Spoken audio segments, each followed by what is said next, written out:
Hello, everybody. My name is Mercy Shibemba. Good morning, good afternoon, good evening, wherever you are. We're really excited to have you as part of this webinar. As you can tell, our webinar is called Invest in Our Future, How to Walk the Talk of Ethical Youth Engagement in the HIV Response. I'm really excited about this webinar because it's going to bring together some new guidelines and standards that we can all work towards that will really, in the coming months and years, I hope, shake up what it means to ethically engage young people within the HIV response. But also, I really hope that this webinar can show people that actually, just by taking small steps and sometimes big steps, we can all create a more ethical and holistic way of approaching youth engagement within the HIV response. So I'm really glad that you're all able to join us today. This webinar has been organised by the IAS Educational Fund and endorsed by Penta Child Health Research. Could we have the next slide, please? Thank you. So just a little bit of housekeeping. So due to the number of attendees there are, thank you all for joining. You are all currently muted, but do please feel free to send in questions that you may have for our speakers at any point through the Q&A function, which you should be able to see at the bottom of your screen. You'll also notice that there is a thumbs up symbol when somebody will ask a question in the Q&A box. If you have a similar question or you find this question important, you can click on the thumbs up sign and this will help me prioritize the questions. And in case you have any issues with Zoom, you can find additional guidance provided within the chat box. And of course, please do send us any technical questions that you may have.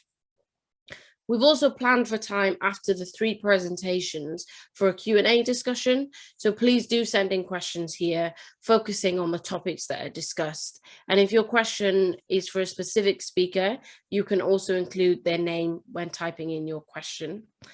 And in the chat box, please do let us know which country you're connecting from and what time it is for you. I would love to see some interaction in the chat. I'm glad to see there are people from Indonesia and Uganda already. Hello to everybody. And finally, just really would like to thank our donors, Vive Healthcare, Merck, Sharp and Dome, MSD, and Gilead Sciences, without whom this webinar would not be possible. So now I get to introduce today's speakers. I should probably also introduce myself. So as I said earlier, my name is Mercy Shibemba and I work at Penta Child Health as a program coordinator in the patient participation and engagement team, working across different things, all to do with youth participation, mainly in clinical trials and research though. The other speakers, as you can see here, are Darren Paul, Katigbak, who is part of Y+ Global from the Philippines. We've got Tom Burke from Amplify UK and Irene Ogeta from the ATHENA network in Kenya. So I'm going to go ahead and introduce the first speaker, who is Darren Paul. So Darren Paul Katigbak is a registered nurse, midwife and public health professional from the Philippines. He used to work with the Catholic Bishops' Conference of the Philippines, Episcopal Commission on Healthcare, a faith-based organization that works to promote and mainstream gender equality and sexual reproductive health and rights. He finished his Master of Science in Public Health at the Royal Tropical Institute in Amsterdam in the Netherlands. And besides NGO work, he also has experience working in academies, teaching and conducting research within the field of gender and sexuality. Darren Paul is also a member of this prestigious Generation Equality Youth Task Force, and there are only 40 youth members worldwide.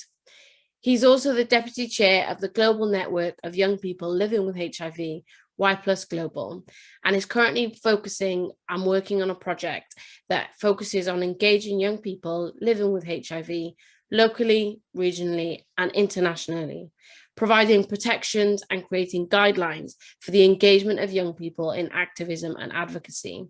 These guidelines are looking to impact young people involved in the HIV response through the different Y+ Global country networks in all regions of the world. I will now like to hand over to Daren-Paul, who will present on ethical guidelines for youth engagement. Daren-Paul, the floor is yours.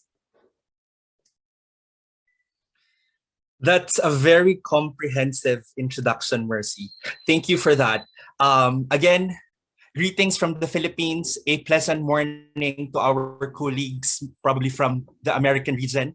A pleasant afternoon for those who are in Europe and also in Sub-Saharan Africa. And evening together here in the Philippines for those in Southeast Asia and also a huge part of Asia and Pacific.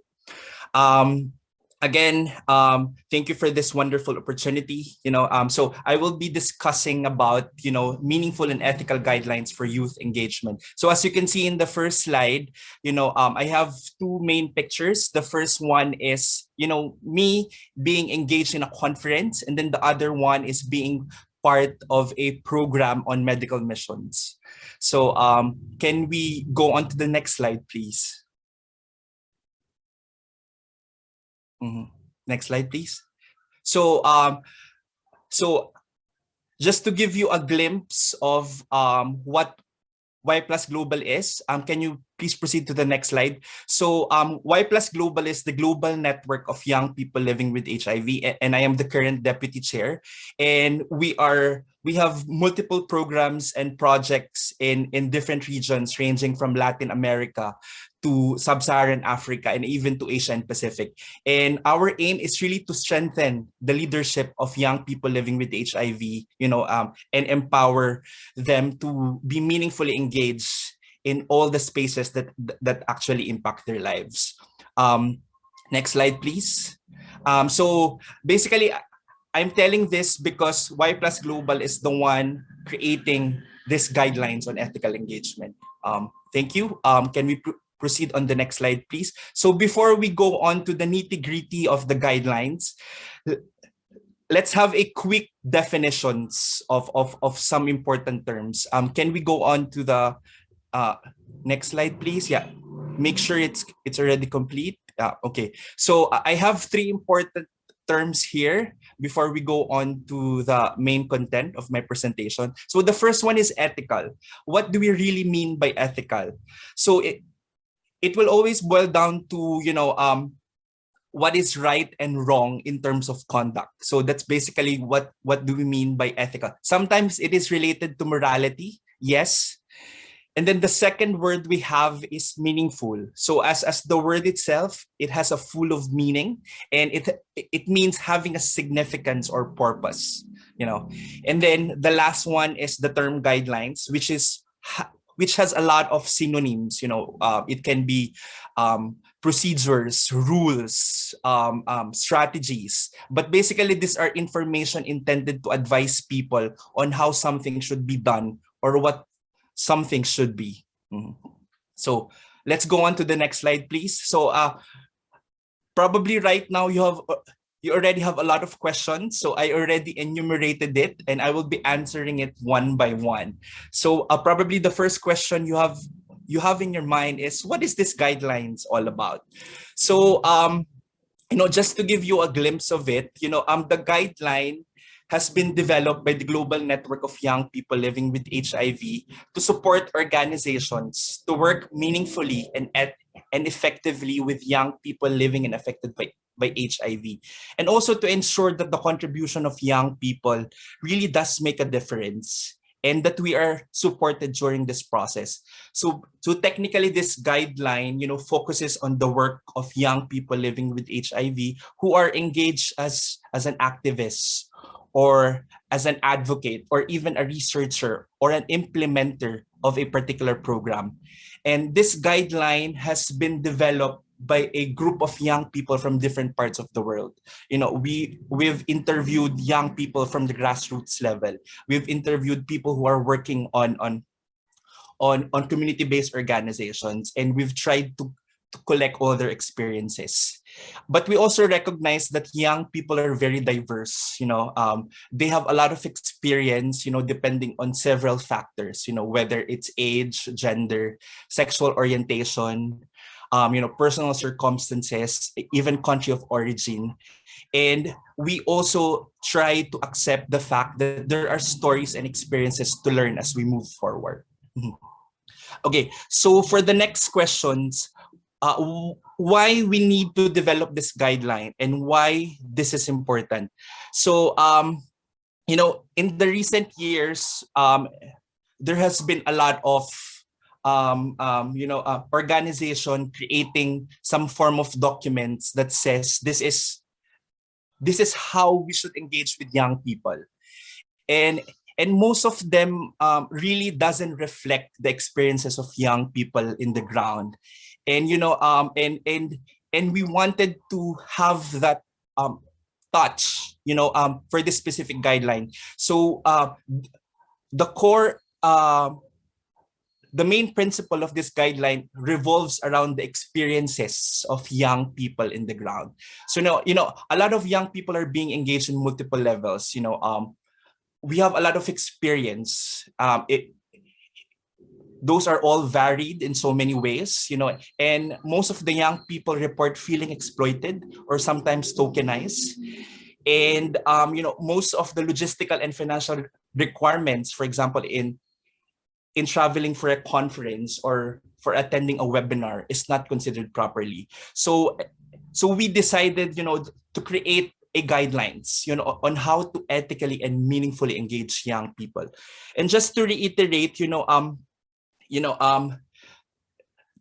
wanted to reiterate the phrase, nothing about us without us. And it is a very powerful call used by many youth activists from different parts of the world. And Y Plus Global is also using that phrase, to encourage organizations to reflect on their work with young people living with HIV and provide a clear, specific, and practical suggestions and recommendations based on our experience. And that's how we come up with this ethical and meaningful engagement guidelines. So for the last question, who is it for? So I have 3 main points for you guys. The first one is this guidelines is for all organizations who work with young people living with HIV. Whether you are working in advocacy or in activism, whether you are doing something on research, implementing programs in the ground, and whether you are engaged in meetings, conference, or events, this guideline is for you. And then this has also been developed to support organizations, to reflect on their work with young people and support them to change their practices, to create a more meaningful and ethical partnerships with young people. And lastly, basically this guideline is very relevant, to any organization that is working primarily with young people living with HIV. So whether you're coming from donor agencies, funding organizations, international agencies, non-government organizations, government organizations, even media, and also research companies, this guidelines is for you. Okay.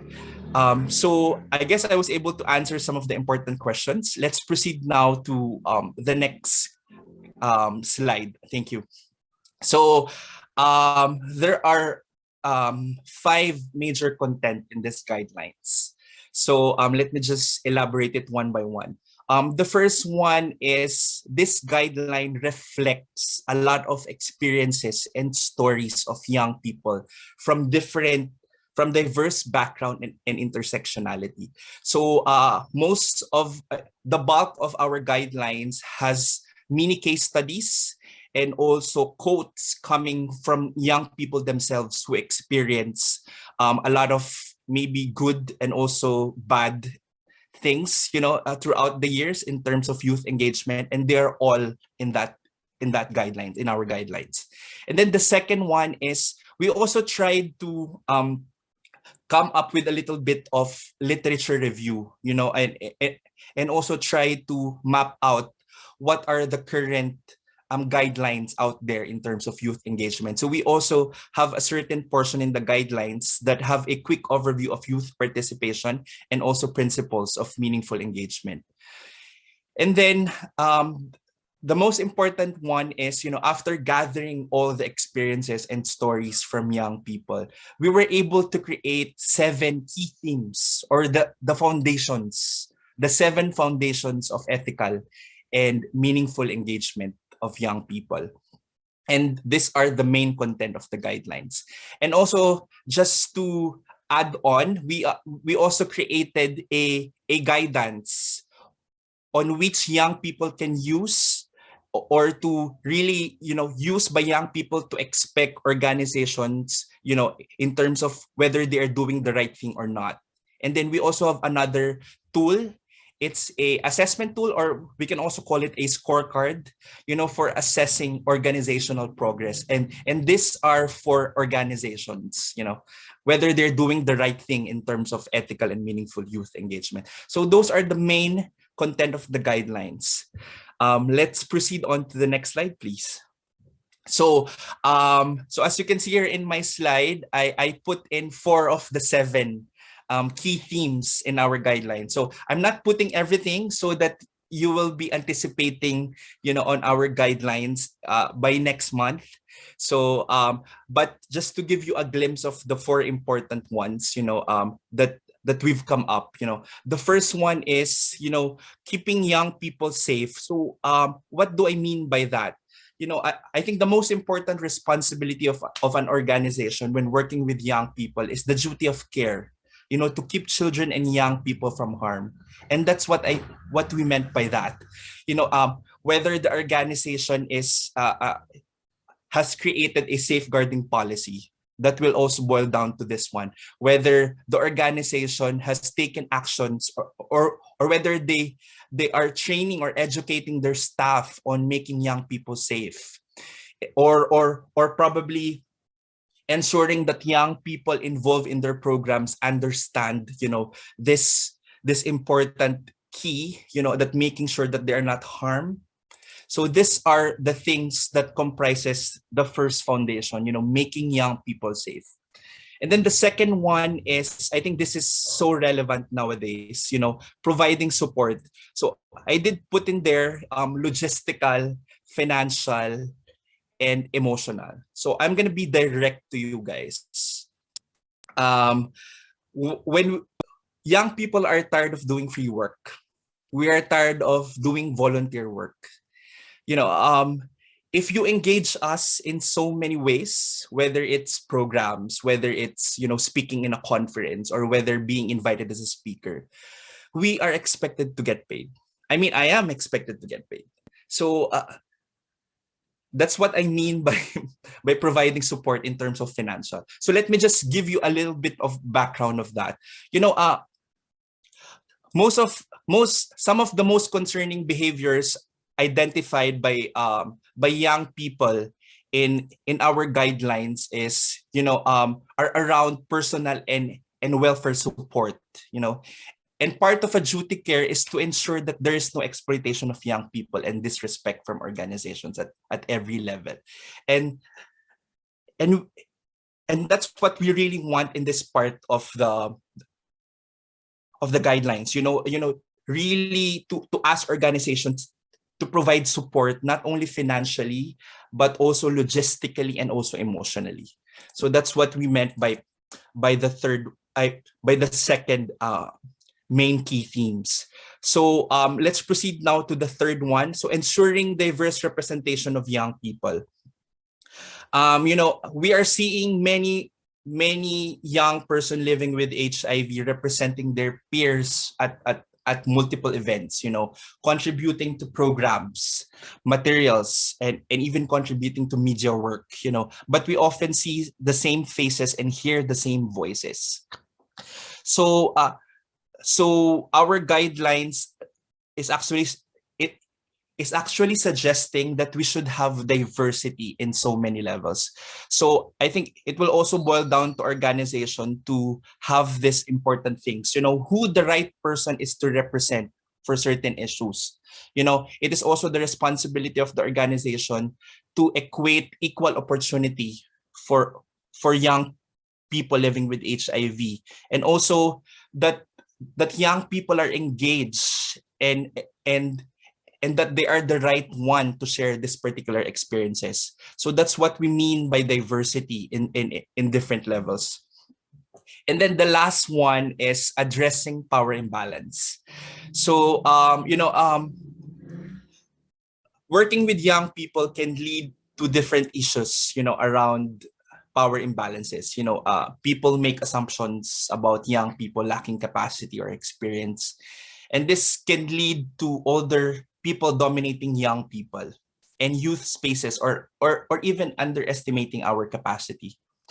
So we wanted to highlight, this important thing of addressing power imbalances so that we can actually create, positive youth partnerships between the organizations and the young people being involved. So those are the 4 important ones, but it is actually 7, but I only put 4 so that you would be anticipating our guidelines by next month. Can we proceed on to the next slide? Okay, so just to give you an idea, the tentative release of the guidelines created by the Global Network of Young People Living with HIV is to be launched next month, by the end of January 2022. We are currently on the process of putting some graphic designs and also putting some animations so that it will be more young and vibrant, for our readers. And for more information, you can always visit our website, yplusglobal.org, and follow us in our multiple social media platforms, Facebook, Twitter, and Instagram. And then can we move on to my last slide? So one more, please. I just wanted to emphasize on this one. So I wanted to end my presentation with a quote from Causes and Posner, saying that leadership is not an affair of the head, but leadership is an affair of the heart. So if we can just put some heart into all our work, we can definitely achieve greater heights. So with that, I end my presentation. Thank you so much. Over to you, Mercy. Thank you so much, Daren-Paul. There was so much in there for us to take away and come back to later. So I'd like to introduce the second speaker, Tom Burke, who is an experienced freelance consultant working with a range of children and youth organizations, primarily leading research and evaluation projects, wider capacity development and training, and interim leadership. Much of Tom's work has focused on youth participation, equity, diversity and inclusion, and safeguarding.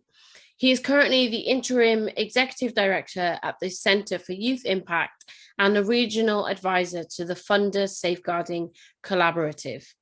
He was previously deputy CEO at YCare International, the international development agency of the YMCA in the UK and Ireland.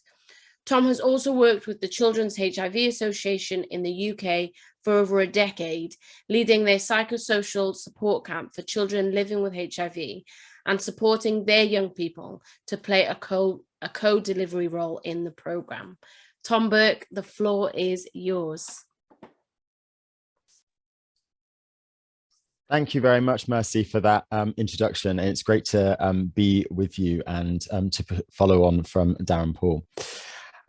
I'm going to talk a little bit about some work being doing with Penta, the Global Pediatric Research Network, around quality standards on youth participation. Next slide, please. Now, we've just heard from Daren-Paul about the work that Y+ Global has been doing around a really comprehensive approach to ethical and meaningful engagement, particularly for young people living with HIV. And this is a really parallel project that is very specifically focused, though, on the ethical and effective participation of people in clinical trials and research. We know that for the research agenda on combating HIV, that it is essential that people affected by those issues have a voice, have a say, and really steer the clinical trials process. Penta had been doing some work for the past 3 years to trial young people's involvement in the clinical trial process. And it had worked across UK, South Africa, Uganda, Zimbabwe to enable more young people to be heard and to influence the trials in which they were engaged with or taking place in those countries. What we wanted to do is take the lessons learned from that 3 years of practice to consult more widely and to be able to develop some quality standards that really mean everybody involved in clinical trials and research are ensuring the ethical and meaningful involvement. So very similar to Daren-Paul's, but very much more specifically focused on the clinical trials process. Next slide, please.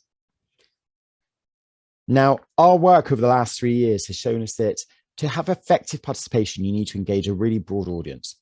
So we're looking to develop a set of standards that has involvement for those who fund clinical trials and research, those who are involved as trial managers, those who are actually leading research, and those who are supporting and engaging young people in the trial process itself. Next slide.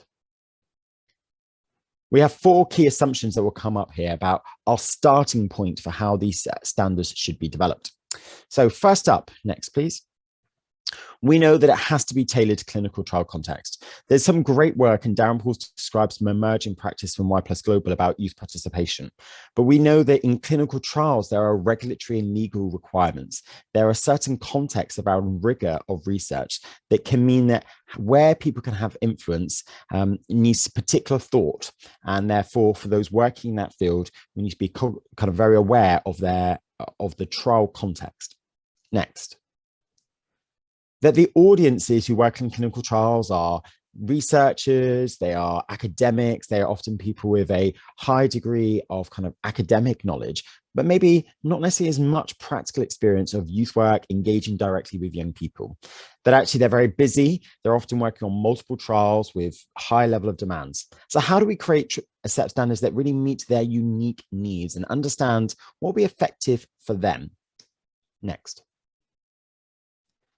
That it has to be holistic, that we understand that working with young people is not just about their voice and influence, it is about their safety. It's about making sure we have a broad representation. It's about making sure that the young people are truly valued and rewarded and recognized for their involvement. And next, that it must align to the current existing ethical standards and expectations. Our early scoping had shown that many people have said that there's such regulation in clinical trials, there's so much that needs to be done, that actually it has to be very careful that we don't add a layer of bureaucracy without kind of that repeats or replicates unknowingly. And then finally, next please. There was an early appetite for us whether or not these should be accredited standards, whether or not people be able to demonstrate that they have met those requirements. Moving on. So I'm going to talk you through now our approach and how we've been developing and co-creating this with people actually like Mercy and Darren Paul and others. So earlier on in 2021, we've had project initiation and scoping workshops with people involved in clinical trials, and also workshops with young people who are currently involved or have been previously involved in clinical trials. This really ensured that this acorn of an idea was actually led by and informed by the views and interests of those involved in clinical trials and research. It helped change our methodology. It ensured that young people had a say on the overall approach of how we develop the standards, as well as where they felt they could have most engagement. Next. We've been undertaking an assessment of our potential audiences and what they would like from this. So these early interviews, semi-structured interviews with people like trial managers, research ethics committees, members, policymakers, funders, people from pharmaceutical companies, those engaged in setting the research agenda. And we really wanted to make sure we understood what would they need from a set of standards. We've had some great insight about even the language. In many parts of the world, you talk about youth participation as being the process where young people are hired and have influence. But for many people working in medical clinical trial research, they think of youth participation as the number of young people who actually are on the trial as participants of the trial medication or program.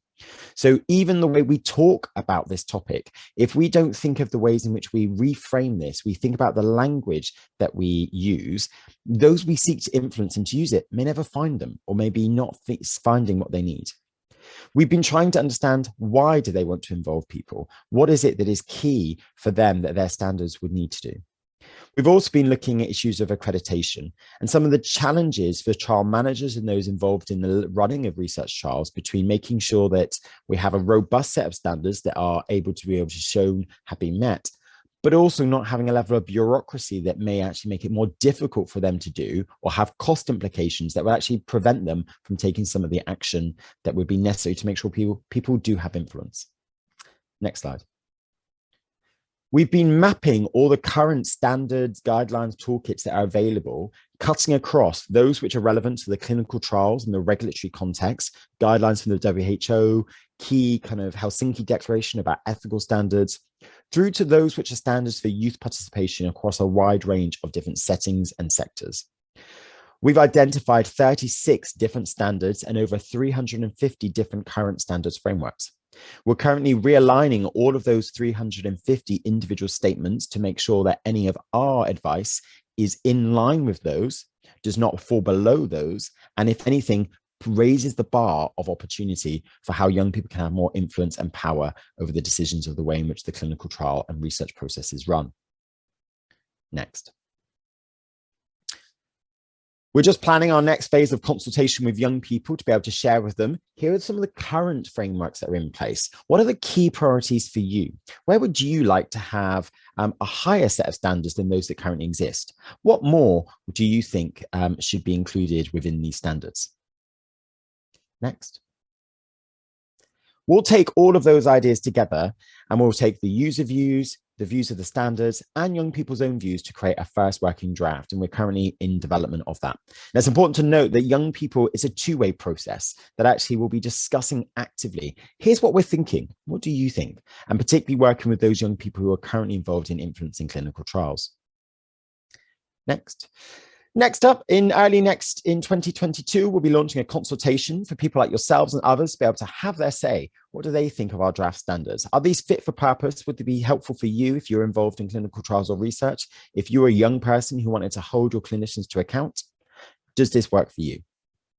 And then finally, next slide, we'll be communicating these in a range of a launch in kind of March, April next year to make sure that all of those involved in the clinical trial process can understand the requirements and have guidance about how they can be met. So this program is really, it's hopefully going to ensure that clinicians get the right advice at the right time to ensure your young people have a voice, influence, and power over the trial process. And we look forward to hearing more about your views and questions after our final speaker. Thank you very much.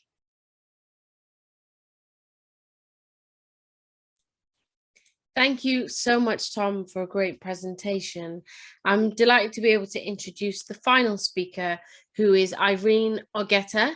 So Irene is a powerful, intelligent and articulate young women's rights activist and leader on HIV, sexual reproductive health and rights and gender equality. She's been working on issues of menstrual health, pre-exposure prophylaxis for HIV, cervical cancer awareness, women's rights, child protection, and advocacy for girl-child education in Kenya, and many other issues key to health rights and agency of adolescent girls and young women since 2010. Her passion for young women's leadership, mentorship, and amplifying the voices of adolescent girls and young women occasioned her engagement in various advisory boards. These include the Positive Action for Girls and Young Women Board at ViVE since 2018, the ViVE Technical Review Committee from 2020 to 2021, the Youth Reference Group for the International HIV and Adolescents Workshop, and the Tackle Africa Advisory Panel.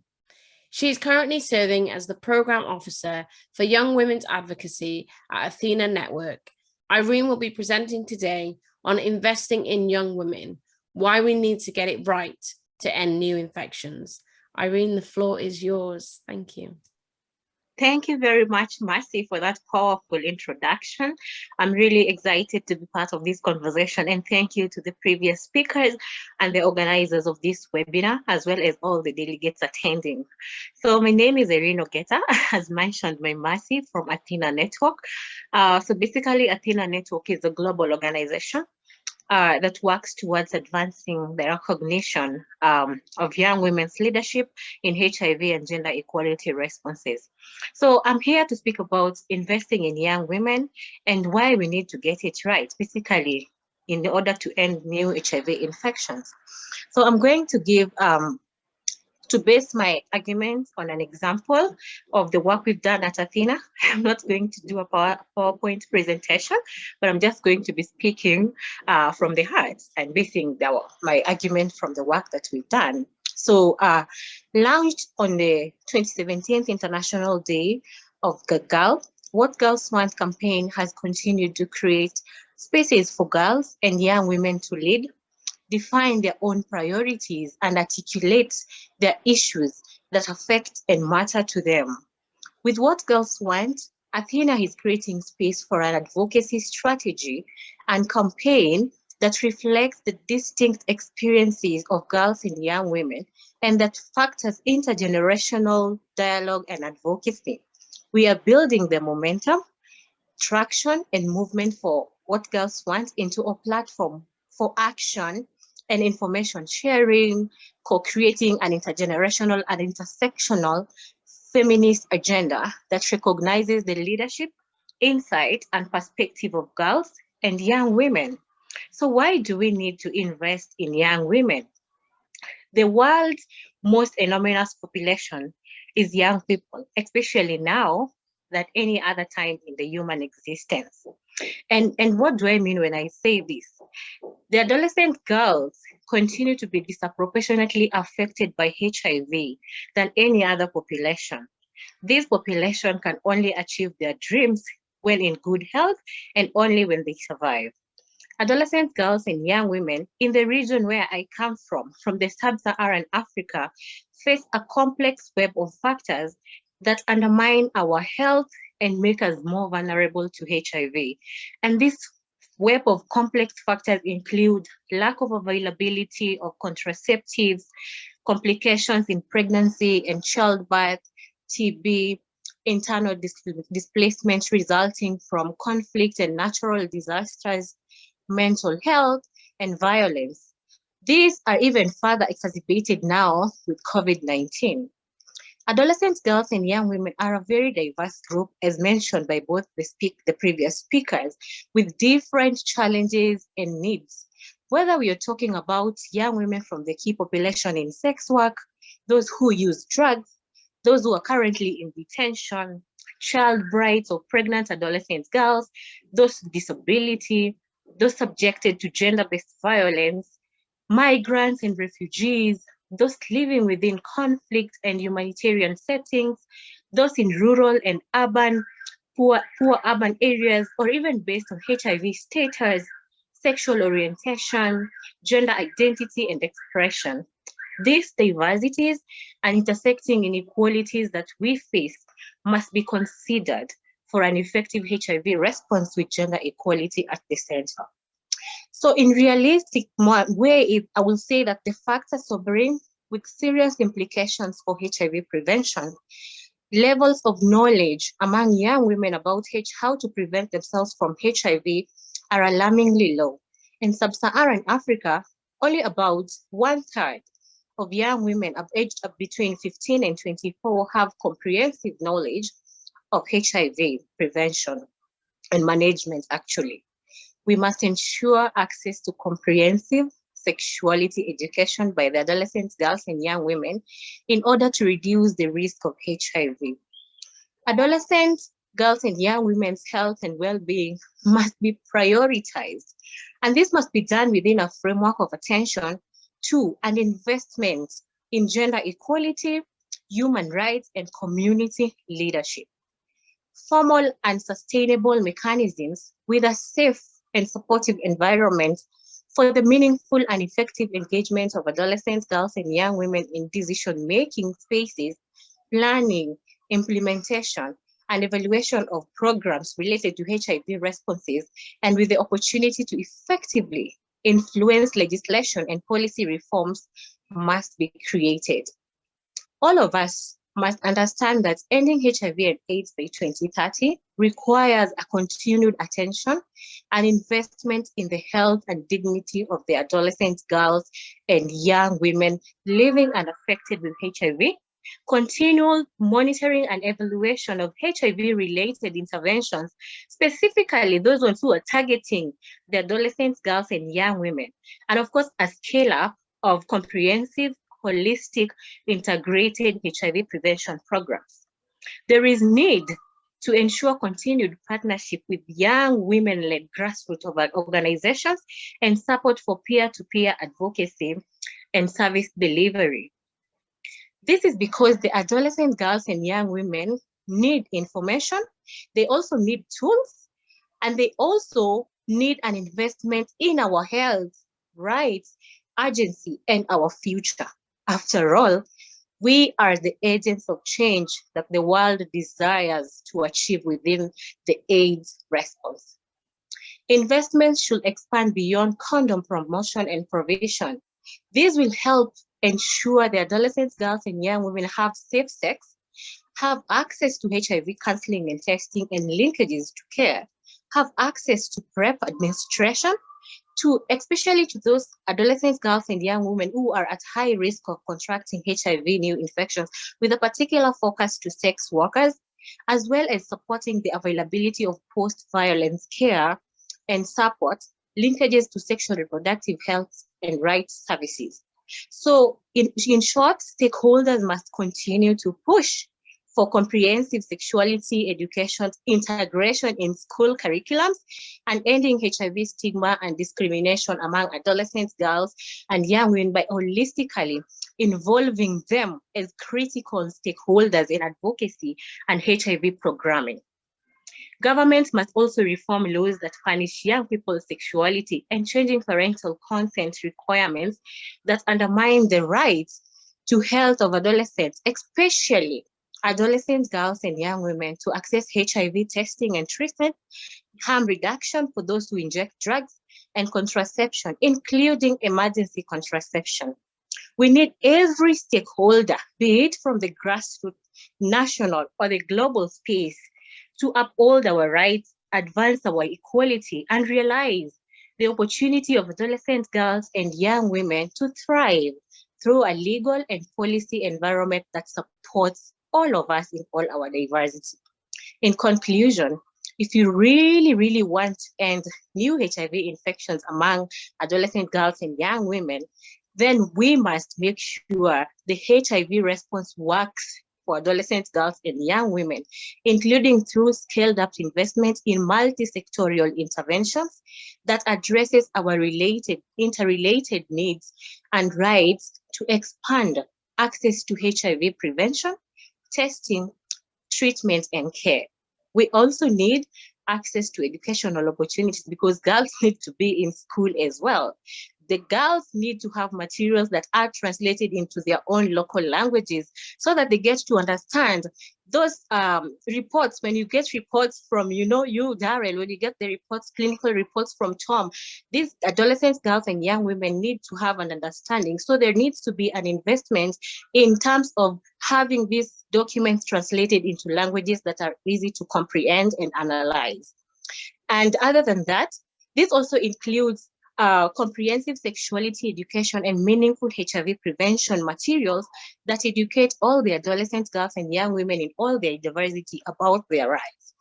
Budgets must be set by the international bodies and donors and governments to facilitate the strengthening of resilient adolescents responsive health system and increased access by adolescents and young women to a good quality package of safe, effective, acceptable, and affordable youth-friendly sexual and reproductive health services and commodities, including mental health, psychosocial support, and social protection services. Thank you, Marcy. Thank you so much. I'm just, yeah, thank you. I'm just going to take a look at the Q&A box. Ooh. Give me a moment. Fabulous. We've got quite a lot of questions. So I wanted to start with a question that's directed to Tom. So hi, Tom. These standards seem really valuable and necessary. Any thoughts on how individual researchers like myself can seek out young people living with HIV to partner with them on research, design, and dissemination? And then there's a follow-up question. Do Penta or other similar organizations offer avenues for some connections. So to the second question, yes, we do. But Tom, I'll let you answer the first. Okay. So I think it's a really great question. Thanks very much for that. I think one of the key areas we're looking at with these standards is how do we make sure that when the organizations running clinical trials and those different institutions, that they're actually really planning for how individual researchers like yourself are supported and have frameworks behind them that enable and help them to be able to do youth participation well. So it doesn't have to be just, I'm really keen to do this. It's actually my organization requires me to do this. And we take the burden away from saying only those individual researchers who really want to do this, to say, as an institution, as a whole community of people involved in clinical trials research, we will support, resource, and enable you to be able to do the good quality ethical participation. So we're trying to say that it shouldn't just come down to you as an individual. I think certainly for individual trial managers and researchers, one of the key things would be to be very thoughtful about which groups of young people are going to be most affected by the type of intervention that we're trying to test or research, and therefore how do we make sure that those young people and the real diversity of those young people, we just heard from Irene around how often some young people can be left behind in these things, are not always heard, and actually you take the proactive steps to map who are the current groups involved in those, who are the grassroots organizations who represent those, who are the groups helping those people to be heard, and how do you form relationships at the very early stage of, even before you design your protocol for your trial, your research question, you have those active engagements at that earlier stage to be able to understand more about what is most important. That will give you a route for success. But we want to make sure it's not just you alone, that you've got the whole team and the institution, the governance framework supporting you and resourcing you to be able to do that well. Thank you, Tom. I've got a question that I'd like to put to all of the panelists, so really, if you've got a response. Somebody has submitted a question saying, as we sadly know, the moral imperative of ethically engaging young people is not always taken seriously. To support those of us who want to push for these changes in our organizations, what research and evidence is there that proves that ethically engaging young people leads to improved health outcomes?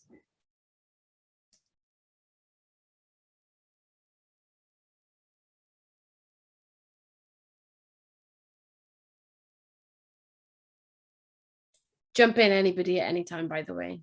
It's a big question, though. I'm happy to maybe give an opening thought. We've got a growing body of evidence about the positive benefits that young people's voice and influence has on them and their social and emotional well-being, and likely health outcomes.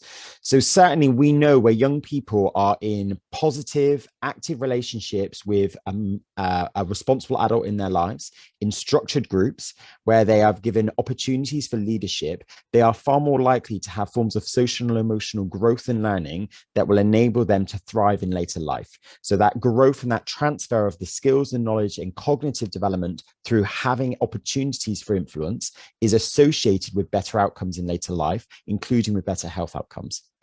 But in addition to that individual personal benefits, and that can include from good, positive peer-to-peer relationships in safe environments, we also know that where young people have a voice and influence on services, that can mean that services can be designed more effectively, that services can be targeted because actually they're taking the views of young people, so they're not putting in place ineffective interventions. Now, the evidence based on those two areas varies. We don't have as much, some of the global evidence, but certainly mapping of literature across UK and US youth participation activities has really started to develop our understanding of that. But much, much more research is needed to know about what activities that support young people's voice and influence are most influential for building those positive individual health outcomes, or changing the structures that mean that services are actually reducing inequalities and improving outcomes for the wider communities rather than just those individuals. Thank you, Tom. Irene? I think to build on Tom's point, I also feel like to consider ethically engaging young people, we need to shift our minds from just engaging them for the sake of, doing it. But we need to recognize that, one, they bring forth their experiences, they bring forth their realities, and importantly, they are experts in their respective fields. So once we embrace the young people that they come bearing so many hats as professionals, then we create an intergenerational support and mentorship system where the leadership baton is passed over from one generation to another in a very respectable and holistic way. Yeah, I will stop there. Maybe I'll add a little bit as well, Mercy, if that is okay. So just adding to what Irene said, I think your point is really amazing. You know, I'm basing my answer on my experience. You know, what really works for me and for Y Plus Global is the power of the youth voices or the experiences we have, you know, our own story and experiences, you know, besides all the researches out there, which is pretty amazing. I mean, there have a lot of, you know, researchers coming from North America and even, you know, from Europe. But I personally believe that, you know, sharing the personal story of young people, you know, in the ground is what really matters. And that's how you will be able to change the mindset of your organization, you know, use those stories, the power of storytelling. Thank you. Thank you. Another question is around kind of evaluation. So how do we measure the effective participation of young people living with HIV in program implementation related to HIV? Do you have any specific indicators? So yeah, just any tips around evaluation and indicators would be great.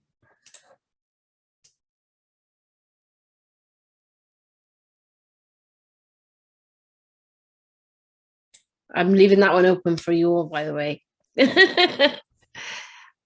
Daren-Paul, you've been nominated in the chat.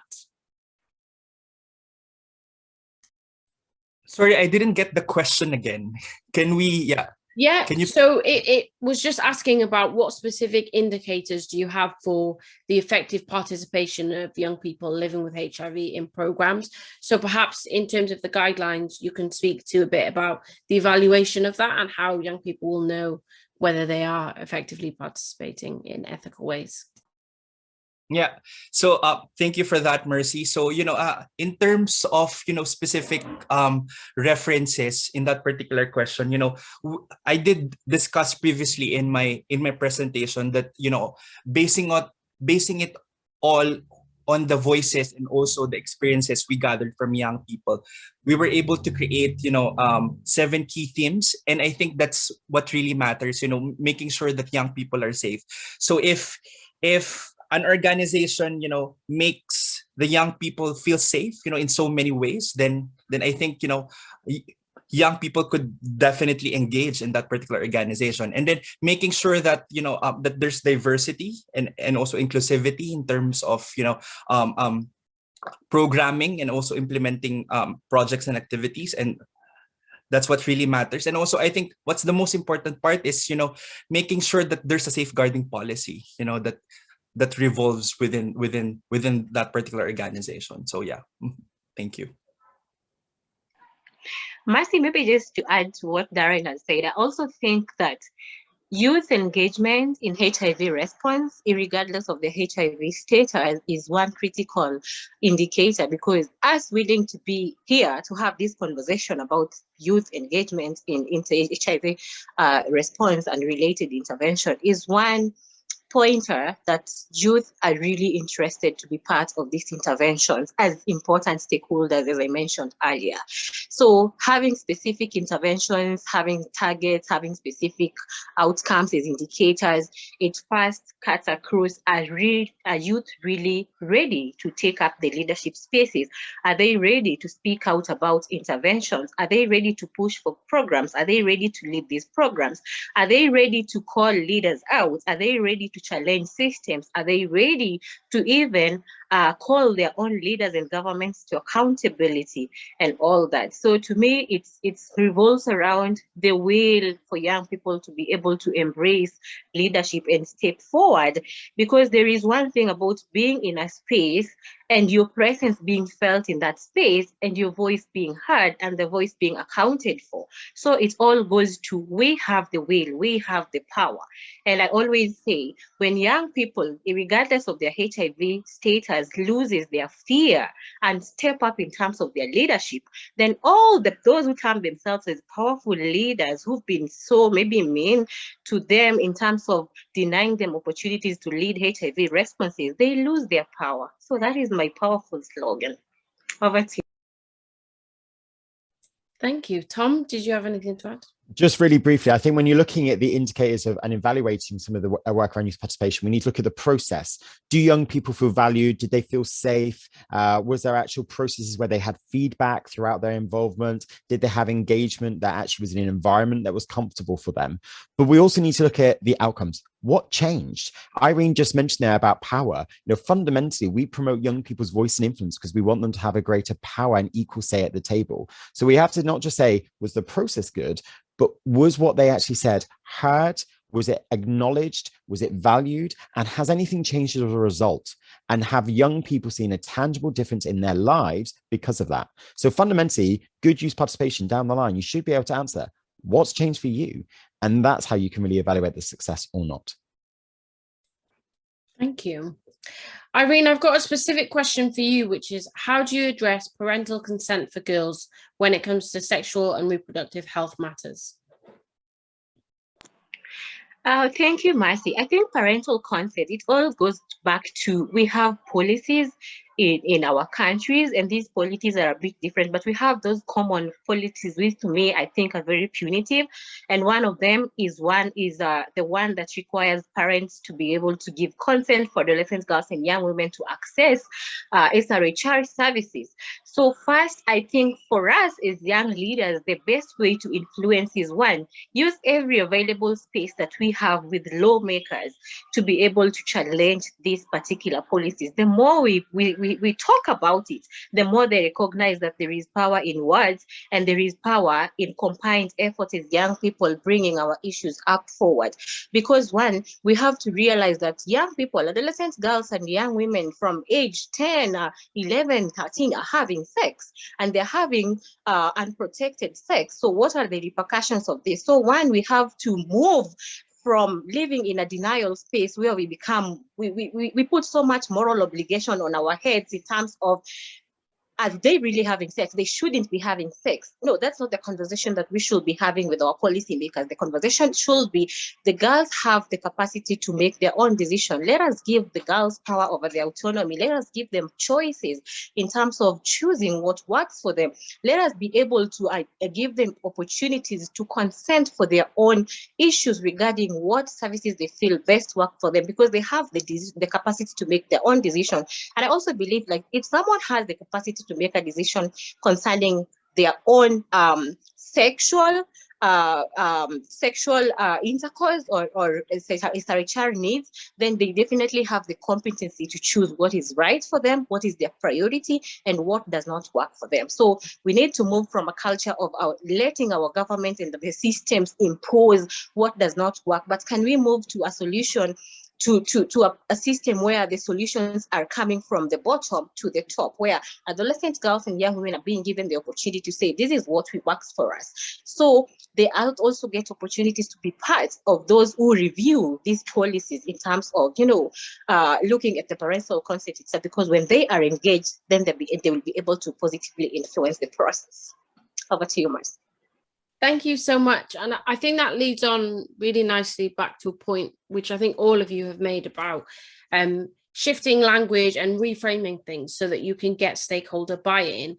And Tom and Daren-Paul, I wonder, in relation to the specific different kind of standards and guidelines that you're going to be releasing, what is one thing that has really helped you in terms of reframing that narrative to be able to get that stakeholder buy-in? What's like the one nugget of wisdom that you would share with those listening? I would say I've been involved in youth participation from a young age, and it's been a long time now as a participant, young person having my say and otherwise. And I'm so at points really passionate. I work with powerful people and I hear people like Irene talk about power and I share that passion. But I also recognize that people I want to give power over can sometimes find that difficult to hear. And we have an opportunity as activists to push them to hear some of those voices. But I also need to start where they are at. And I need to recognize that actually most people who work in clinical trials or research with young people, they care about young people. They want young people to have better lives. And if I can show them by taking the route of listening and engaging and sharing power with young people, their goal of giving young people a better life, a better start in life, will be achieved. So I think it's about saying that it's not about going forward saying, we're right, we're right, we're right. It's like, yeah, we can be morally right, but we are right. And you can join us to achieve your goal and both will be achieved. It's about us doing it together rather than necessarily just standing on the outside. So that's been the big lessons learned I think I've learned, and it's been reaffirmed from the project I've been working with Penta and with support of others on. And yourself, Mercy. Daren-Paul, next, over to you next. Thank you, Mercy. Yeah, I totally agree with what Tom said. You know, I think it's really important to engage young people in the initial stages of the process. And that's what I've been doing in what we're doing in Y Plus Global, you know, making sure that the young people, you know, from all their diversity and also intersectionality are involved in different levels of the process. And, you know, I think what will increase the global buy-in for us is to, you know, make sure that the guidelines really captures the hearts and the minds of the young people. And I speak on behalf of Y Plus Global. We are really highlighting the voices of young people in these guidelines. Sometimes it might be a little bit angry at certain point, you know, the guidelines, but it is a mere reflection of what's really happening in the ground. And that's what I've been doing, you know, I mean, Y Plus Global have been doing since the beginning, you know, highlighting the voices and experiences of young people in all their diversity and intersectionality. So I think what will really increase the buy-in is those case studies, those quotes coming from the guidelines, the voices of the young people. Thank you, Mercy. Thank you so much. So one final question, which is more of a practical piece of advice I'd like to get from each of you before we wrap up. Somebody's asked a question about how to engage young people that are, you know, in essence, experiencing like digital exclusion. So how do you engage young people in deep rural areas who have no access to technology, phones, radio, limited transportation? Obviously, we're all living through a pandemic where, you know, different people have had to respond in different ways. And I'd love to hear advice from any of you about how you've overcome those kinds of barriers.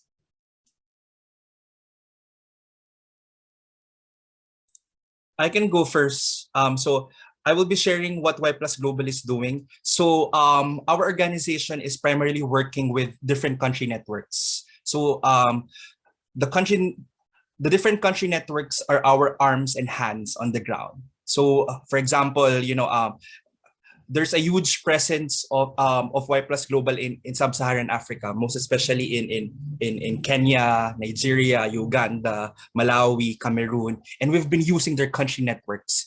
And in terms of reaching out this young people who are coming from rural areas, those who don't have technological capacities, you know, to connect online, or those out of school youth, we're using targeted approach. I don't know if it's working for other organizations, but for us, we are targeting them specifically. We are making programs and activities specifically for out of school youth, specifically for those young women and girls in rural areas, and making sure that they are involved in the process.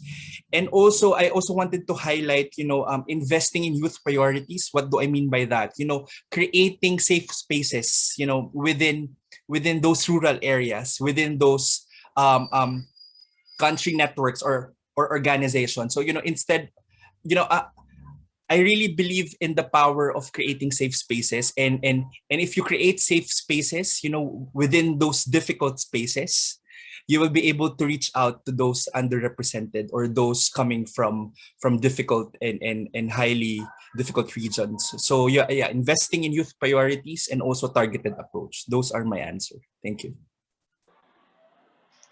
Thank you, Darren. Maybe just to build on Darren, what I'm going to say is pretty much the same as most of what Darren has spoken to. So ATHENA network, we have the What Girls Want campaign, which works in 10 countries of Eastern and Southern Africa. It works in Kenya, Uganda, Tanzania, Malawi, Lesotho, Namibia, South Africa, Zimbabwe, and Zambia, and Botswana. So these 10 What Girls Want focal points are basically the eyes of ATHENA in these 10 countries. And they also do reach out because they also have their respective organizations, which are also part of the ATHENA network. ATHENA itself has so many organizations under it, which forms a network. So these networks reach out to these girls because some of them work in the rural areas and they get to amplify their issues and their priority needs to us as ATHENA, and then we get to act on these issues. Other than that, we have country WhatsApp group run by these What Girls Want focal points in the 10 countries, and then be able to bear positive fruits and be able to have interactive learning sessions with resourced personnel on specific HIV response and gender equality related discussion topics, and it's phenomenal. So I will say the What Girls Want focal points are a bridge for the community, grassroots, the girls at the grassroots level, and the global space. Yeah. I'll be really brief. I would just add on to those points that the reality is that sometimes when people are facing that exclusion, it's just a consequence of the under-resourcing and under-investment. And at points, what we need to just recognize is that there is a requirement for us to step forward and provide the resources that enable people to have access. And so that means providing equipment, data, things like that, actually that breaks down those barriers. So we don't accept that these people don't necessarily do it. We say, what do we need to do as providers to ensure that they are heard? And how do we make sure we take on that responsibility? As easily said, it's sometimes tough to be able to do. And we need to question, why is that and what resources are required at the first place to ensure that's bedded in at the beginning. Thank you so much. We've come, unfortunately, to the end of our time, but thank you so much to all of you who have joined, wherever you are in the world. Thank you so much for participating in the discussion via the chat and the different questions. It's been absolutely amazing, and a huge thank you to the speakers who so kindly said yes to joining today. Participants will be automatically asked after this to fill out an evaluation survey as you leave this webinar. So please do fill that in, because it's important that IAS gets that feedback to be able to continue to improve their webinars in the future. As I've said already, thank you so much for participating in this webinar. The recording will be available on the Educational Fund website soon. And finally, I wish you a good morning, afternoon, or evening, depending on wherever you're connecting from, and that you all have a lovely break in this festive season.